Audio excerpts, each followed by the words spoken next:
ഇപ്പോൾ കൂടുതൽ വിവരങ്ങളുമായി പാലക്കാട് നിന്നും ഫൈസൽ അലിമുത്ത് ചേരുകയാണ്.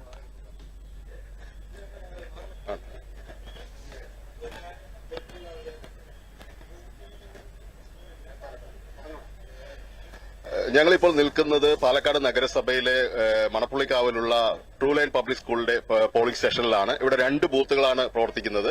88, 89 നമ്പർ ബൂത്തുകളിൽ 7 മണിക്ക് തന്നെ വോട്ടിംഗ് ഒരുക്കങ്ങൾ തുടങ്ങിയെങ്കിലും 88 നമ്പർ ബൂത്തിലെ മെഷീന്റെ സാങ്കേതിക തകരാറ് മൂലം വോട്ടിംഗ് ഇതുവരെ ആരംഭിക്കാൻ കഴിഞ്ഞിട്ടില്ല. അതേസമയം 89 ബൂത്തിലെ വോട്ടിംഗ് പുരോഗമിച്ചുകൊണ്ടിരിക്കുകയാണ്. 88 ബൂത്തിലാണ് LDF സ്ഥാനാർത്ഥി ഡോക്ടർ പി സരീൻ വോട്ട് രേഖപ്പെടുത്തുന്നത്. അദ്ദേഹം ഇവിടെ എത്തിയിട്ടുണ്ട്. പക്ഷെ വോട്ടിംഗ് ആരംഭിക്കാത്തതിനാൽ വോട്ടർമാരുടെ നീണ്ട നിര ബൂത്തിന് മുന്നിൽ രൂപപ്പെട്ടിട്ടുണ്ട്. മൊത്തം 184 ബൂത്തുകളാണ് പാലക്കാട് നിയമസഭാ നിയോജക മണ്ഡലത്തിലുള്ളത്. 7 പ്രശ്നബാധിത ബൂത്തുകളുമുണ്ട്. ഇവിടെയെല്ലാം കനത്ത സുരക്ഷ ഏർപ്പെടുത്തിയിട്ടുണ്ട്. ഇതിനിടയിൽ ഇരട്ട വോട്ട് വിവാദം ഉയർന്ന സാഹചര്യത്തിൽ വോട്ടിംഗ് ശക്തമായ നിരീക്ഷണം ഏർപ്പെടുത്താനാണ് തെരഞ്ഞെടുപ്പ് കമ്മീഷൻ തീരുമാനിച്ചിരിക്കുന്നത്.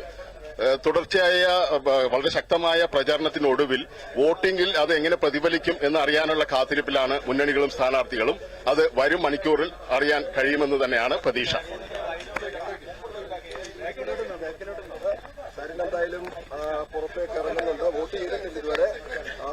LDF സ്ഥാനാർത്ഥി ഡോക്ടർ പി സരീൻ വോട്ട് ചെയ്തതിനു ശേഷം എത്തിയിട്ടുണ്ട്. ശരിയാകും. പാലക്കാടിന്റെ പ്രശ്നം പരിഹരിക്കാനാണല്ലോ ഈ വോട്ടെടുപ്പ് നടക്കുന്നത്. അപ്പോ 88ാമത്തെ ബൂത്തിൽ ഒരു ചെറിയ സാങ്കേതിക പിശകുണ്ടായിരുന്നു.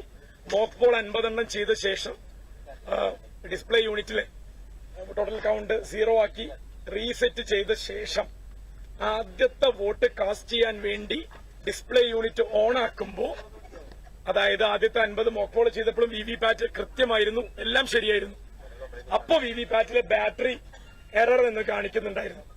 ആദ്യത്തെ വോട്ട് ചെയ്യാൻ പോകുന്നതിന് മുന്നേ VVPATന്റെ ബാറ്ററി എറർ എന്ന് കാണിച്ചപ്പോ ഉടനെ ഓഫീസർ റാപ്പിഡ് റെസ്പോൺസ് ടീമിനെയും ഞാൻ ജില്ലാ കളക്ടറെയും ബന്ധപ്പെടുകയുണ്ടായി ഫോണില്. ഉടനെ അവരെത്തി. ആദ്യം ബാറ്ററി മാറ്റി നോക്കി, എററാണെന്ന് കണ്ടപ്പോൾ നമ്മളും കൂടി ഒരു സജസ്റ്റ് ചെയ്തു പുതിയ യൂണിറ്റ് തന്നെ ഒന്ന് റീസെറ്റ് ചെയ്ത് വെച്ച് നോക്കാൻ. അപ്പൊ പുതിയ യൂണിറ്റ്, അതായത് ഇവിടേക്ക് അസൈൻ ചെയ്ത VVPAT മെഷീൻ മാറ്റി പുതിയ VVPAT മെഷീൻ തന്നെയാണ് അവിടെ വെച്ചിരിക്കുന്നത്. അപ്പൊ അതിന്റെ ടെക്നിക്കലായിട്ടുള്ള എൻട്രികൾ ഇപ്പൊ നടന്നുകൊണ്ടിരിക്കുകയാണ്.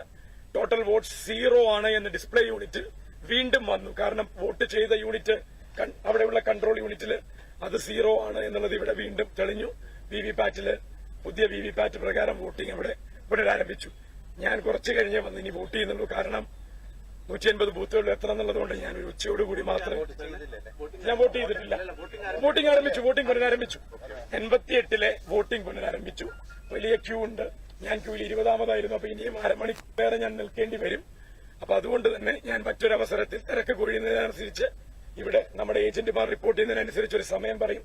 അതൊരു അരമണിക്കൂർ മുൻപേ എങ്കിലും മാധ്യമപ്രവർത്തകരെ അറിയിച്ച ശേഷം മാത്രം വന്ന് വോട്ട് ചെയ്യാമെന്ന് തീരുമാനിക്കുന്നു. Okay, thank you.